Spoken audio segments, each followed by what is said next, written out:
wanted to take a moment to introduce myself. My name is Kristina Vainoska-Twidwell, and I am the new Executive Director for Latvian American Chamber of Commerce. New role as of just a couple of weeks ago, and it's absolutely my honor to be here today. So as you might have noticed, we are running just a little bit behind, so we are hopeful to get all caught up by lunch. We don't want to stand in the way of a bunch of hungry folks. But right now we're going to have keynote speakers. As Laurits mentioned earlier today, unfortunately, Dr. Kristaps Zarins was not able to join us. So we do have a video address from him, which we will play here momentarily. So if you could all direct your attention to the screens, that'd be wonderful. Thank you. Remotely, and I apologize for not being there in person. Last summer at the World Latvian Economic and Innovation Forum, I was part of a panel that Laurits Landsbergs chaired on innovation in healthcare. And in our discussions afterward, we thought that maybe we could learn something from the HeartFlow story, which is my own personal story in healthcare innovation. So in 2007, I founded a company called HeartFlow, which is dedicated to improving the diagnosis and treatment of coronary artery disease, which is the #1 cause of death worldwide. We developed a way to do non-invasive computational analysis of coronary blood flow and apply that to the diagnosis and treatment of patients. So the diagnosis of coronary artery disease has always been done by invasive coronary angiography to really guide treatment. And this was first developed in the 1960s, and it has really transformed our ability to diagnose and specifically treat coronary artery lesions. And that's done by doing coronary angiography.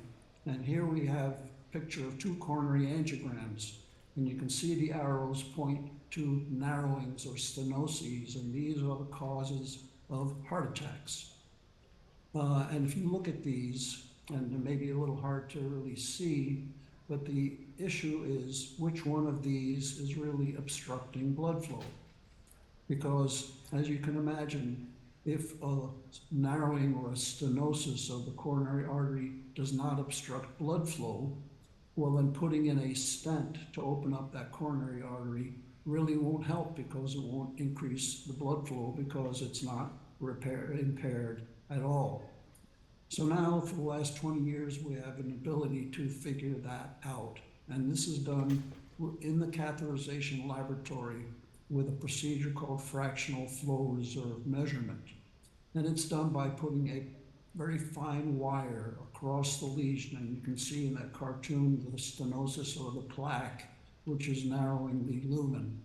And the pressure at the end of the wire is compared to the pressure in the blue guiding catheter proximal or upstream of the stenosis. And the 2 pressures at those 2 points are compared, and you can see the green line, which is the pressure after or past the stenosis, and the red line is the one in front of the stenosis. And if you now give a drug called adenosine to increase the flow volume by dropping peripheral resistance, you can see there's a difference now in the pressure where they drop in the pressure distally as the blood flow is being obstructed. And if that falls to less than 80%, 0.8, that is a significant stenosis that is obstructing blood flow and should be revascularized. Well, so we now can also see the same thing as an angiogram non-invasively using a coronary CT scan. And the coronary CT scan, which you see on the left, also identifies the blockages or the narrowings in the coronary arteries. So now here we have 2 patients with greater than 50% narrowing of the coronary artery, and which one of these is obstructing blood flow. Well, as we say, with the FFR, we can measure it, and the one on top is 0.74, and that is obstructing blood flow because it's less than 0.8. The one on the bottom is 0.84. It is not obstructing blood flow and can best be treated medically. Well, we now can do that non-invasively by computational analysis of blood flow, and that is really what heart flow does. And you can see that it correlates very well to the direct measurement with the catheter in the lab. And so this is a simulation of what really heart flow does. It builds a three-dimensional model of the coronary arteries. And as you can see here, it's a three-dimensional model. We can rotate it and we can see what is happening. And you can see that in the area we're zooming in on now, that is an area of a plaque that is obstructing blood flow. And as you can see, the FFR is 0.6, and as we pull it back, it's 0.98. So this is a significant lesion that is obstructing blood flow. We can simulate by computational techniques putting in a stent. And that now shows that it's 0.94 past the stenosis. And so we really eliminated the obstruction by putting in a stent. And so we can now do predictive modeling of how best to treat this and predict the outcome. This simulation is a three-dimensional simulation on a pulsatile flow model. This is not our product. This is just a three-dimensional computationally intense demonstration. So heart flow analysis is now validated against the standard of care, which is invasive FFR, and it reliably differentiates those plaques that are obstructing blood flow from those that are not obstructing blood flow. It's cleared by FDA. It is now in the LACC guidelines, and it has been used for the evaluation of more than 200,000 patients in the US, Canada, Europe, and Japan. So how does this work? Well, it's really based on a standard cardiac CT scan.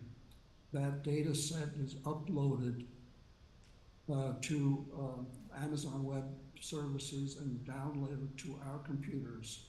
We build an anatomic model and we apply the powerful computer algorithms to solve the equations of blood flow, which now gives you a three-dimensional model of FFR values throughout the coronary tree. This is then given as a report with a PDF summary.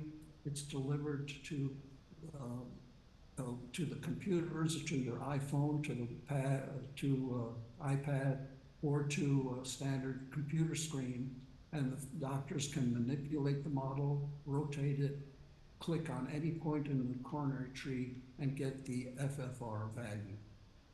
So this is now really putting anatomy and physiology together to really allow you to better inform clinical decisions. So here are two patients, patients A and B, both with the 70% coronary stenosis on a CT scan. You can see the complex lesions. The white is calcium. The narrowing you can see, and it's a diffuse disease throughout the coronary artery. And you now need to decide, are you going to treat this or not treat this, or how best to care for this patient? So if you do FFR-CT analysis, you see that patient A has a non-significant stenosis. The FFR value is 0.86, and this patient is best treated with medical therapy. Patient B, on the other hand, has a significant lesion that is obstructing blood flow. This is all color-coded, so it's very easy to see, and this patient would benefit from coronary revascularization. And this just shows the validation with an invasive coronary angiogram and an invasive measurement of FFR. So here's a patient example. Here's a patient actually came in with symptoms of breast pain in their leg. You can see on the left is the CT scan of the aorta, all the lower extremity arteries. You can see the blockages and the calcium, which is the white, and the kidneys. Also, if you do the same CT scan on the coronaries, you see there's extensive coronary disease with calcium and diffuse plaque throughout the coronary arteries. The CT suggested that it was 70% in the right coronary, RCA, and 50% in the LAD. But the FFR analysis revealed that it's really just a single focal lesion in the left anterior descending, which is so-called widowmaker in the coronary arteries. And after treatment, you can see on the lower right, after stent placement in the coronary artery, the single focal lesion in the left anterior descending widowmaker artery is treated effectively with a stent and diagnosed with heart flow analysis. You can also do predictions, and here you see a stenosis in the left anterior descending on the left in the CT scan, which is a significant lesion with an FFR of 0.5, which is very severe. And we can now model computationally elimination of that stenosis, and we can recalculate FFR, and you can see now there's no longer a hemodynamically significant obstruction in the coronary artery. So how does all this pertain to Latvia? Well, this is really a 25-year-old story that starts at Stanford University. And you see the timeline from 1995 when we really established the scientific basis for these kinds of measurements and calculation. You see, one of the first important things is in 2010, you see the Latvian flag. Well, how does Latvia get right there in the beginning of this long trek to 2022, 2023 today with CE mark, FDA approval, Japanese approval, UK approval, and so on. So how does Latvia become involved here? Well, we've had a long-standing collaboration with physicians in Latvia dating back to 1989 with the First World Congress of Latvian Physicians, which was really a seminal event. And this is before Latvia regained its independence. And I started going back and forth and collaborating with doctors. You see, 1990, you probably can't tell from the picture, but Jans Vokolakos, even Diane Skrievic, who was a medical student back then. See, the leaders of Latvia, cardiovascular medicine and surgery, are all collaborating and working together. And in 1991, Dr. Andrei Seibels did the first coronary angioplasty in Latvia with rather primitive equipment back at that time. But then in a matter of 5 years, they organized an international symposium, which they highlighted Mesniksam Dipukste Bildāk. So this is really how do you now improve cardiology care in Latvia. And they invited 4 Stanford professors to participate in this international symposium with live case demonstrations. Pretty remarkable for 1996. And from Stanford, Tom Fogarty, famed cardiac surgeon, Steve Osterly, invasive cardiologist, Mike Dake, interventional radiologist, and myself with the leaders of Latvia here receiving us. And during that meeting, Steve Osterly really did the first use of the digital angiogram in Latvia. The unit had been installed 2 days earlier. They still hadn't turned it on and known how to use it. And Steve Osterly, who did know how to use it because he used it at Stanford, actually did that and did the first coronary angiogram live at this meeting. Also at that same meeting, Diane Skrievic and Tom Fogarty and I did a first endovascular repair of aortic aneurysm using a prototype device. And this procedure was FDA approved in the United States in 1999. So Latvia has been at the forefront of many new developments. So during this time frame at Stanford, we were doing all our work on computational analysis of blood flow. And there are 2 seminal events here, one in 2005 when coronary CT became available, and in 2009 when the FAME studies were done, which proved that FFR-guided coronary revascularization was better than angiography-guided revascularization. So that year in 2009, the Transcatheter Therapeutics meeting, TCT meeting, was in San Francisco. And we had by that time done 1 single patient study, and you see it here. You can see the color code is actually different from what we use today. And I was walking through the hallway. TCT meeting is the biggest interventional cardiology meeting in the United States. Everybody knows it, and everybody knows Dr. Edgles there because he's that crazy Latvian with the ponytail who gives all the presentations and all the new developments in Latvia. So they know him very well. Anyway, so I was walking through the hallway, and who do I meet?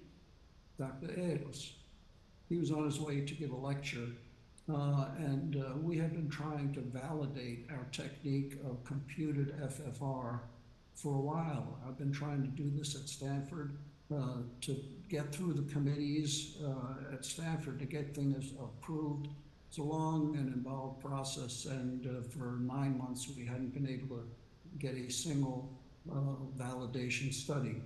So I asked Dr. Edgles, do you measure FFR? She said, oh yeah, sure, we know how to do that. I've been doing that.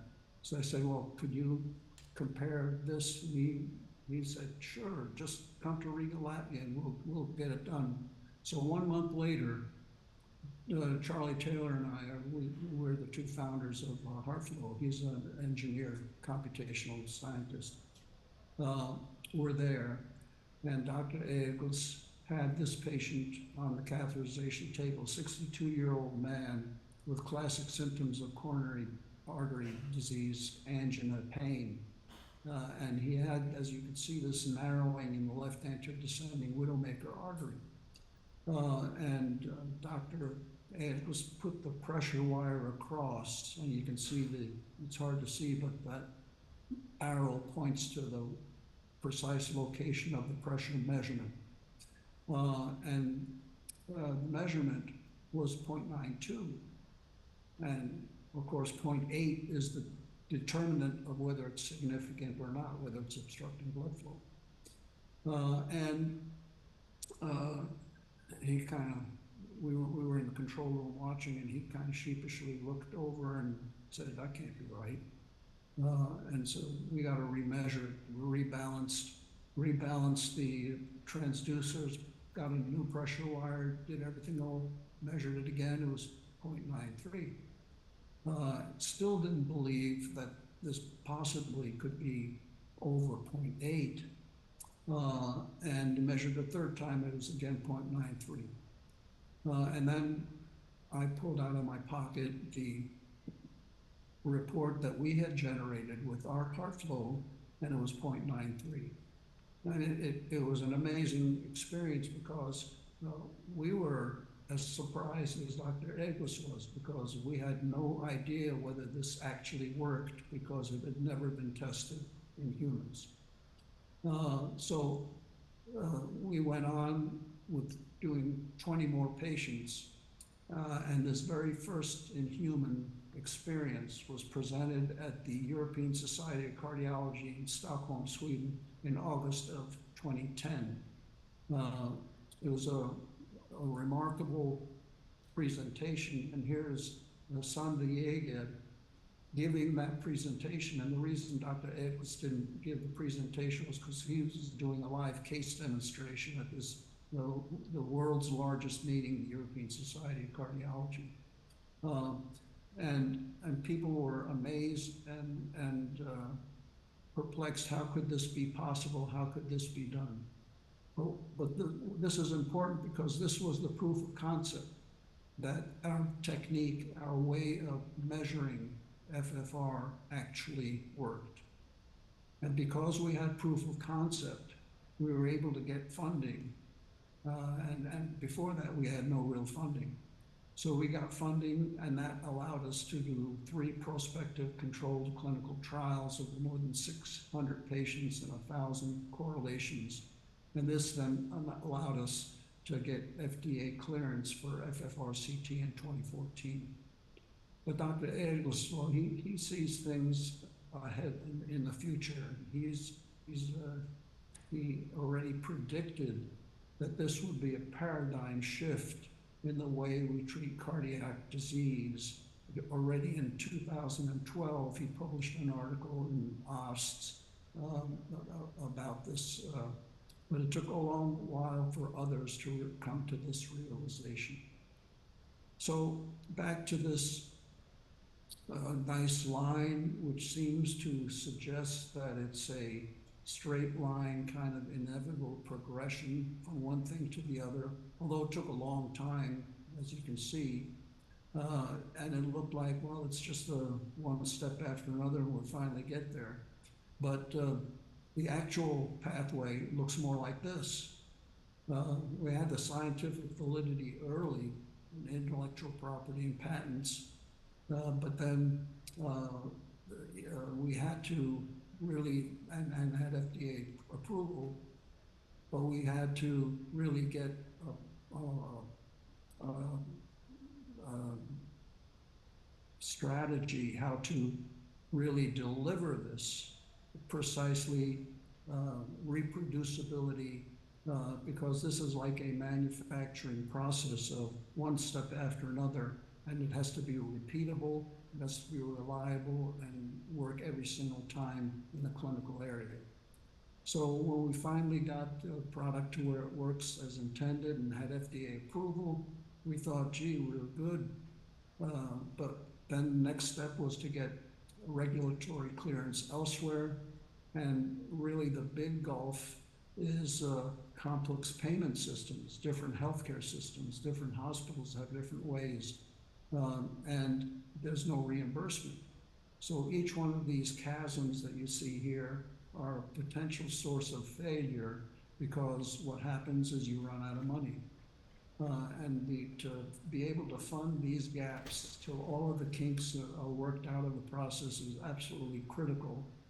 And even when you have reimbursement, that's not a guarantee, because payer systems, Medicare, 95% insurance systems, they will provide coverage, but coverage does not mean payment. They're two different things. They say, yeah, we cover that procedure, but we're not going to pay for it. So there are dark clouds, suspicion, but there's that bright sun up above. So you need to eliminate the problems of prior authorization, barriers to new pathways, resistance to change. Doctors don't like to change the way they've been doing things for the last 20 or 30 years.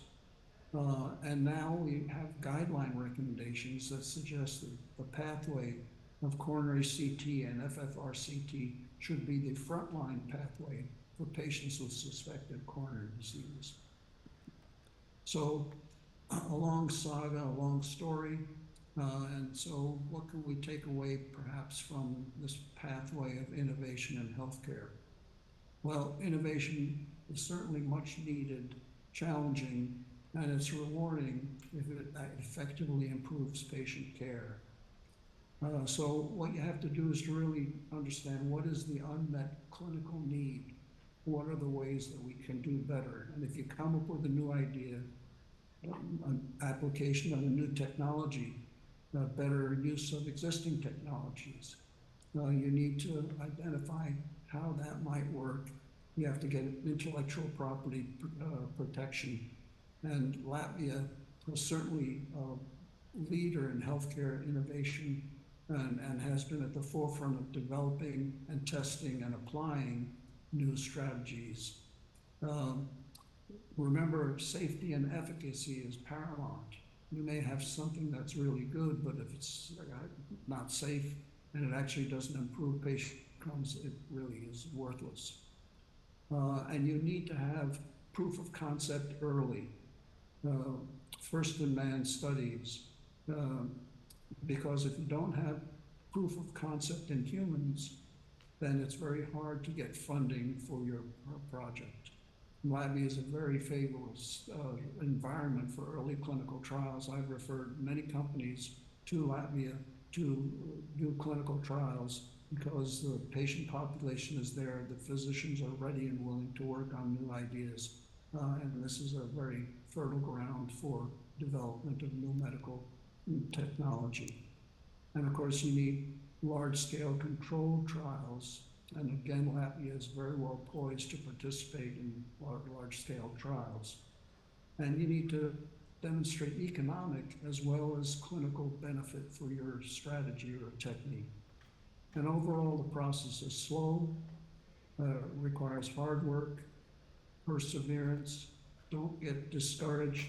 If your goal is proper and you have something that can actually improve the health and well-being of patients, stay with it, keep at it, and things will turn out for the best.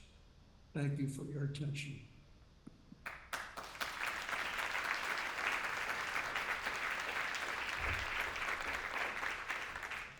Thank you, and I wanted to add that 80% of the top 50 US heart hospitals have adopted HeartFlow, which is something that Dr. Zarins did not mention in his presentation. And we're also fortunate to have Dr.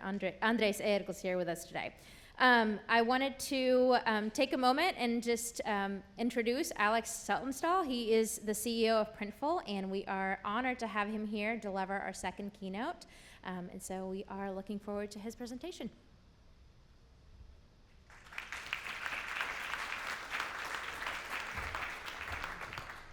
Wow, that was a great story. I have a good story too. It is a little bit less life sensitive. It's more about building brands and fans and businesses and helping to inspire and enable entrepreneurs. But before we get to that, even though I had nothing to do with organizing this event, I wanted to welcome you. It is a lot of fun and a real pleasure for me to have some of my new Latvian community members here in my hometown. Boston's a great city, Riga's a great city, they share a lot in common, and it's really fun for me to be at this event and to see the vibrancy of the event itself and to think about all the potential that we have as a group together. Before I joined Printful, I worked for a company called Wayfair. Wayfair is based in Boston. It's one of the biggest technology companies in Massachusetts. It's a household brand in the United States, and during the 5 years I was there, it experienced enormous growth, fueled in part by the e-commerce boom during the pandemic. In my time at Wayfair, some of the things that I liked most about that experience is we were able to recruit and build a truly amazing team. We had a culture that was very high energy, it was all about innovation, and we were able to touch the lives of millions of people. Now, we weren't putting stents in, so to be very clear, we were not saving lives, but we were helping people express their unique self through the purchases that they made for their home. And so a year ago, when I was thinking about joining Printful, one of the questions I had is, can I replicate that experience? I'm thinking about joining a company that is smaller, it doesn't have a brand that's as well recognized, and most of the decision makers are in Latvia, which is a country that I've never been to before. So can I get those same things? Can I get an amazing team? Can I get the kind of culture that I think can drive growth in a technology company for many years? And can we affect the lives of millions of people? And I'm really glad to say that a year later that the answer to all of those questions is definitely yes. So what I'm going to do now is tell you a little bit about Printful as context and then talk about why our work in Riga is so important. Now, I think the best way to describe what Printful is to talk about our customers. We essentially have 3 different types of customers. The first and the traditional Printful customer is an entrepreneur. This is somebody who has an idea for a design or has a business, and they want to bring products into the e-commerce space and be able to sell them online. Now, part of the trick for somebody like that is they don't want to run a supply chain, and they definitely don't want to take inventory risk. That's what we solve for them. And so it's a real privilege to believe that in any given year, we have hundreds of thousands of small business owners who have a business that can exist because of the work that we do. The second customer cohort we have is quite different. These are some of the biggest entertainment brands in the world. NBC Universal, Paramount, Xbox. We solve a different problem for them. They're a little bit less interested in the business we generate, the revenue we generate. What they want to do is build a fan base. They want to have rabid fans who care about their brands and wear them proudly when they walk down the street. And so we solve that problem in a different way, which I'll tell you about in a minute. And then finally, we have a lot of individuals who have an idea. They have something that they want to create. And because we're a production-on-demand company, we can allow them to make a single unit of that idea, which helps them express what is truly unique about themselves. What we do for all of these customers is we allow them to create an unlimited number of products that express their creativity and show just amazing variability, and to put all of those online. And they only produce the items that people actually want. So you can express the creativity of your whole brand and all of your ideas, but you don't need to take the financial risk for actually producing them. Now, there are a number of reasons why I think production on demand is going to grow and be a much bigger part of our economy over time. It does a number of things just fundamentally better. The first is that I think personalization is a trend that we're going to continue to see gain ground. At Wayfair, this was expressed by everybody wanting their home to be unique to them. At Printful, what it means is when you walk down the street, you want what you're wearing to not look like the person next to you. And production on demand enables a lot of personalization like that. The other thing it does is it's very responsive to the market. So this is a logo from Stranger Things Season 4, which is a Netflix show. Netflix had no way of knowing that Season 4 was going to produce much more demand than Seasons 1, 2, and 3. But because they worked with us, they could meet demand perfectly when that demand spiked. On the flip side of that, you have capital efficiency. So what a company like Netflix would have done in the past is they'd make a bet. They'd say, we think this show is going to be moderately successful. They'd pick a number of items they were going to produce, and they got it wrong 100% of the time. Because either they would produce too little, and so they'd have a whole bunch of unmet demand, or they'd produce too much. And what happens when you produce too much is that inventory sits in a warehouse, and it ties up a lot of capital. And unfortunately, what eventually happens is it ends up in landfill. And so the fourth reason why production on demand is so important for our economy is it has a much lighter footprint on the planet. So Printful has a great timeline in history. We celebrated our 10th anniversary this year. It was a company that was founded in Los Angeles by Loris Lieberts, a Latvian, and from the early days it had a foot in the United States and a foot in Latvia. And over that 10-year period, both of those presences grew. And today, we're still a company that is strong in both places. We experienced enormous growth during the pandemic for the same reasons that Wayfair did, and that enabled them to attract investment from a well-known US investor that made Printful the first Latvian unicorn. And now what we're in the process of doing is writing the next chapter, the next 10 years of growth. And one of the exciting things that we did this year is Printful acquired its first company, which was a US-based company that did something unique in our space and makes us a stronger company as a result. We are a global company. We have a lot of locations in North America and in Europe, and then we partner in Asia and South America, which means that we can say to a company like Paramount, you can put your designs out anywhere in the world. And when somebody orders them, we will produce it locally and deliver it quickly. And we're a company that sells the majority of our product in the United States, but we have a team that is well balanced between North America and Europe. And in fact, Latvia is our country where we have the single most number of employees. So that brings me to the topic of Riga and why I think Riga is such a competitive advantage for us. Now, I'm going to echo some of the things that were said this morning, but I want to give specific examples on a couple of them. There were a number of speakers that talked about access to talent and the university system in Riga, which is enormously important. But I wanted to highlight a different thing, which is what I saw early on, which was the motivation of the workforce itself. It is really important, especially when you're hiring more junior members of the team, that they come in with the right mindset. And what I've found with the team, at least that we have with Printful, is a real desire for growth and personal development. I have never been asked so many times in my life for my reading list as in the first 2 weeks of when I joined Printful. And it was a very specific request. How did you learn how you do what you do today? What did you read to get there? And it really spoke to the inspiration of the team to figure out how to become better as individuals and how to grow the company itself. The second variable here is the ability to attract talent. We are surrounded in Boston by an incredible talent pool, but we're also surrounded by a bunch of incredible companies. And so it is hard to distinguish yourself if you don't have a big brand like Wayfair. One of the advantages that Printful has in Riga is we do have a big brand. That's an advantage that is hard to build quickly. But the other thing is we have opportunity. We have opportunity to work for a big technology company that's growing quickly. We have opportunity to work on a global stage. And in Riga, that is more rare. And it allows us to hire the best of a great workforce. And then the last piece is a favorable cost base. And I think one of the earlier speakers, I forget who, I think hit this point perfectly. Latvia is not the cheapest place to hire people. That's not why we're there. But the ratio between the talent you get and what you need to pay is very hard to match. Now, there are challenges to having a company based in Riga, and I wanted to talk about two of them, again, related to workforce. The first is you can't find every function that you want to find. There are some functions, I'll give you sales as an example, where there just aren't a lot of companies that have a great sales talent pool to pull from. Now, we've been able to build a great sales team, but it's harder than it would be here. Similarly, if you want to hire AI developers, Riga's probably not the first place to go. The other one is sometimes it's hard to find specific experiences. So one of the benefits of being in a place like Boston is you can hire from Amazon, and you can hire from HubSpot, and you can hire from these big technology companies that have already done what you want to do. That's harder to do in Riga. And so what we try to do is balance where we find people so that we can pull in some of that expertise, especially at the mid and upper management levels, to then grow the rest of our workforce. So here's how we think about building a team. Anytime we open a role, we ask 3 questions. The first question is, does this role need to be close to customers and partners?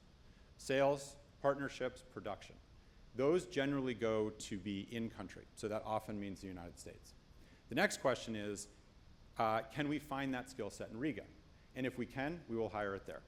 And then the third is, if the answer to the first 2 are no, we will go anywhere in the world to get the best person. And what that often means is different areas in Europe. So we've hired a lot of people in Spain and in Germany and in Poland to try to round out our global workforce. Hiring the right people is only the first step, though. The next question is developing them. So Printful, before I got there, had taken a very thoughtful approach which has allowed the company to grow a talent pool from within really effectively. The first is a learning and development program. The learning and development program at Printful is a better learning and development program than Wayfair, and I don't mean size for size, I mean in absolute terms, and it took years to get it there. The second piece is we really encourage travel between the US and Latvia. When we acquired Snow Commerce in May, we've been flying people back and forth a lot, because when people get to know each other as individuals, they collaborate much more effectively, and we will continue to make that investment over time. And then the third is there are places where we will import talent. If we can't find the right person in Riga, we'll hire somebody in Berlin or somewhere else and have them come to Riga. And one of the reasons why is they will elevate the rest of the team around them. Most of my comments have been about running a company in 2 different geographies. I did want to spend a couple minutes talking to anybody here who's thinking about entering the US market. If you are a Latvian company, and you're thinking about coming to the US, a couple things I think are really important. The first is to think about who you need to have in the US right away to give you market access. And I would suggest that a couple hires here early would make a big difference. The second is to think really carefully about how you're going to educate your Latvian team on what the consumer in the United States is interested in. It's really important. A consumer doesn't care at all where a company is based. They care about the product that it serves or the service that it provides. But it's really important that your workforce understands that consumer really well. So you need an education strategy. And then the third, just to echo a point I made earlier, is don't think of it as binary. It's not either in the US or in Latvia. Think about what you have in Europe as well to round out that team. I wanted to leave you with a little bit more of a personal note. So a year ago, I was making this decision of whether to go to Printful or not. And you can make the checklist, the pros and cons, and at the end of the day, what made the difference is I got on a plane. Riga sells itself. Latvia sells itself. Printful sold itself. And so if you're thinking about building up your business in Latvia, the most important thing to do is go. And there's a great community represented in this room that can help pave the way and help translate your opportunity there. And it's been a real pleasure to get to know the Latvian community there and to some degree here. And I'm just really excited about what this group can do together. Thanks for your time.